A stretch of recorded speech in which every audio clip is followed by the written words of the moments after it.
بسم اللہ الرحمن الرحیم۔ السلام علیکم ورحمۃ اللہ وبرکاتہ۔ دوستو، آج کے دور میں بچوں کی حفاظت ایک بہت بڑا چیلنج بن چکی ہے۔ نظر بد، حادثات، بیماری یا گمشدگی جیسی پریشانیاں اکثر والدین کو بے چین رکھتی ہیں۔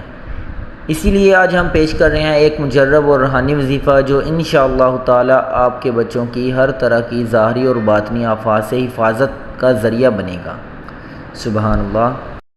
بچوں کی حفاظت کے لیے وظیفہ: بچوں کو ہر بلا اور آفت سے محفوظ رکھنے کے لیے اور نظر بد سے بچانے کے لیے ان کلمات کو پڑھ کر دم کیجیے۔ وہ کلمات یہ ہیں، پڑھیے اور یاد کر لیجیے۔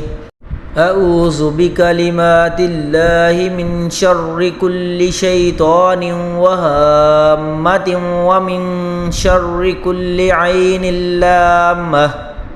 اس وظیفے پر روزانہ عمل کریں اور اپنے بچوں کو اللہ کی ایمان میں دیں، کیونکہ اصل حفاظت صرف اللہ کے ہاتھ میں ہے۔ اگر ویڈیو آپ کو پسند آئی ہو تو لائک ضرور کریں اور چینل کو سبسکرائب کریں تاکہ یہ فائدہ دوسروں تک بھی پہنچ سکے۔